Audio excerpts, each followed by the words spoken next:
લક્ષ્ય ન્યૂઝ, એક નજર, એક લક્ષ્ય. મહીસાગર જિલ્લા પોલીસે પ્રોહિબિશનની પ્રવૃત્તિ કરતા ઈસમ સામે પાસાનું શસ્ત્ર ઉગામ્યું. બુટલેગર રમેશભાઈ ધુડાભાઈ કટારા રહે ડોક્ટરના મુવાડા, તાલુકા ગોધરા, જિલ્લા પંચાયતના પાસે હેઠળ રાજકોટ મધ્યસ્થ જેલમાં ધકેલી એલસીબી મહીસાગર.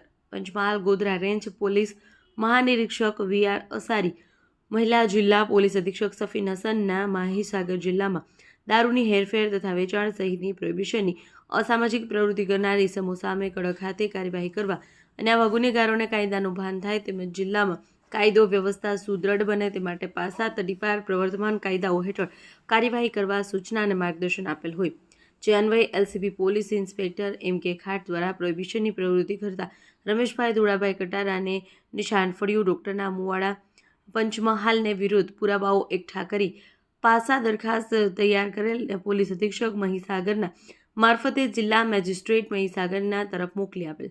આવા દારૂના ધંધાર્થી ઈસમની સમાજ વિરોધી અસામાજિક પ્રવૃત્તિ પર અંકુશ લાવવાનું જરૂરી જણાતા મહીસાગર જિલ્લા મેજિસ્ટ્રેટના ઉપરોક્ત ઈસમ વિરુદ્ધ પાસાના વોરંટ ઇસ્યુ કરતા મહીસાગર પોલીસ અધિક્ષક સૂચના મુજબ એલસીબીની ટીમે રમેશભાઈ ધુડાભાઈ કટારાને ડોક્ટરના મુવાડા પંચમહાલને પાસા હેઠળ અટકાયત કરી મધ્યસ્થ જેલ રાજકોટ ખાતે મોકલી આપવામાં આવેલ છે.